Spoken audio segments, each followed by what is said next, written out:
स्वामी जी, जो रोजाना आपके साथ अभ्यास कर रहे हैं, अकेला दूध कफ करता है। उन पर तो घर का प्रदूषण असर करेगा ही नहीं, लेकिन चलिए उनको जिन कोई पर खतरा असर कर गया है और जिनके रेस्पिरेटरी ट्रैक्ट में सूजन आ गई है या कुछ इन्फेक्शन हो गया है, तो ये जो सांस की नली में सूजन इन्फेक्शन हो गया है, ये कैसे खत्म किया जाए, इसका भी उपाय बता दें आप।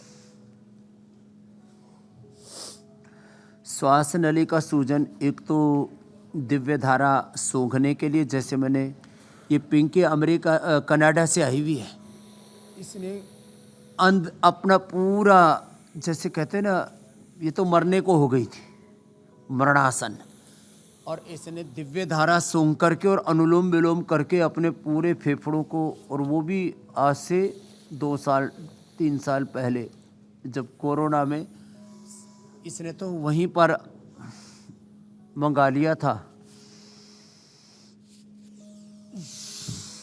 कोरोनिल भी और ये दिव्य धारा भी।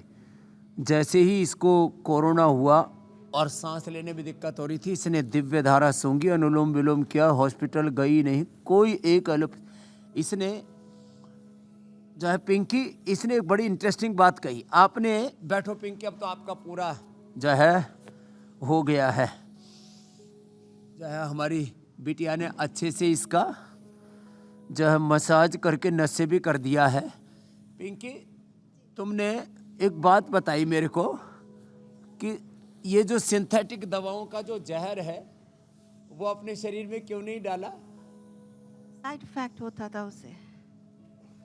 मुझे बाबा जी आपकी तरह मैंने सोचा, मैं तो नेचुरल हूँ।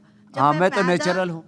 जब मैं पैदा हुई थी, क्या मेरे मम्मी डैडी ने मुझको कोई गोली डाली थी? बैठो बेटा, बच्चा ये ले गोली और अब इससे जीवित रहेगी। ये तो मेरे अंदर से जैसे मैं नेचुरल हूँ, मैं तो नेचुरल हूँ। अननेचुरल चीजों को, सिंथेटिक चीजों का जहर क्यों डालूं? है जी, जब मुझे बहुत पेन हो रहा था, सिम्बॉल था, मुझे डॉक्टर ने दिया था, मैंने उसको प्रिस्क्राइब नहीं किया, वो पर्ची ना पेन किलर खाया, ना स्टीरॉइड खाया, ना कुछ नहीं। कोई कोरोना का वैक्सीन लगवाया ना। क्यों नहीं लगवाया? बिकॉज मैं रोज आपको सुनती मैं हूँ, नेचुरल आपके नोट कर, मैं नेचुरल हूँ, और आपने बोला ये तो ड्रग माफिया है, ये तो इनका बिजनेस है, ये तो पैसा बनाते हैं। ड्रग माफिया कनाडा में भी पहुंच गया। बहुत है ये ड्रग माफिया। ये डॉक्टर कैसा था? मेरा डॉक्टर, वो उसको तो जैसे वो बीमार सा कुकर था। I'm sorry, but मुझे उससे तरस आ रहा था डॉक्टर पे। Because स्वामी जी, जब मैं उसके ऑफिस में बैठी, and I'm so happy, मैं सोच रही थी अब तो मुझको, मैं पहले कभी बच्चे पैदा किए बगैर मैं कभी नहीं गई, मैंने सोचा अब तो मेरी जान बच जाएगी, डॉक्टर मुझे हेल्प करेगी। जब मैंने देखा, ओ माय गॉड, ये तो आप इतना पेल सा दिख रहा है, ये कैसे मेरी मदद करेगा? वो मेरी पहली थॉट दिमाग में आई। ये पिंकी के लिए जोरदार ताली बजाओ भाई, ये काम बड़ा कर दिया। पिंकी ने देखा ये डॉक्टर खुद बीमार लाचार है, ये मेरी क्या मदद करेगा, तो मैं तो अपनी मदद खुद करूंगी। तब से ये अनुलोम विलोम करने लगी। कर अनुलोम विलोम कर। आज इसका नशे करके आर्थराइटिस भी इसने ठीक कर लिया, मोटी थी पतली हो गई, जान बचा ली इसने।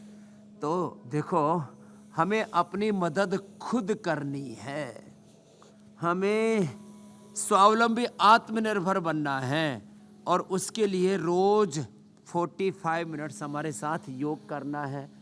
आपने फेफड़ों के अंदर की सूजन की बोले, उसके लिए जैसे प्रीति जी और हमारी बहन नशे ले रही है ना, सोनम जी, क्या सोनम और प्रीति, ऐसे ये नशे थोड़ा ले ले, मुलेठी काली मिर्च थोड़ा चूस ले, मुलेठी काली मिर्च लवंगादि खदिरादि वटी, हमने तो कंठामृत भी बना दिया है, कंठामृत थोड़ा चूस ले, और उसी से ही एकदम फर्स्ट क्लास हो जाता है हमारा गला। अंदर की जो सूजन है, इन्फ्लेमेशन, उसको दूर करने के लिए प्राणायाम करने के साथ साथ थोड़ा पोल्यूशन से अपने आप को बचाए। कहीं बाहर जाना पड़ता है तो थोड़ा मास्क लगाए। ये मास्क जो है खाली कोरोना के लिए, सर्दी जुकाम के लिए नहीं है, बाहर के पोल्यूशन के कारण। अजय भट्ट जी हमारे एक मंत्री भी है, एमपी भी हैं यहाँ पहाड़ से, बोले जी जो है एक ये बाहर से किसी ने बनाया, नाक में लगा लो, दिखता भी नहीं है कि कुछ लगा हुआ है, और छोटे छोटे जो पार्टिकल्स अंदर जाकर के लंग फाइब्रोसिस, सार्कोडाइसिस, बहुत खतरनाक ब्रोंकाइटिस को जन्म देते हैं। धीरे धीरे करके ये अलग अलग प्रकार के सूक्ष्म पोल्यूशन के कण, जी, प्रदूषण के कण हमारे शरीर के अंदर चले जाते हैं और वो 5-10 साल बाद भी परेशान करते हैं। इसलिए रोज प्राणायाम करें, रोज ये योगाभ्यास करें और कोशिश करें बाहर निकलें। तो जहाँ बहुत पोल्यूशन है वहाँ का कोई भी मौसम हो, थोड़ा मास्क जरूर लगाएं।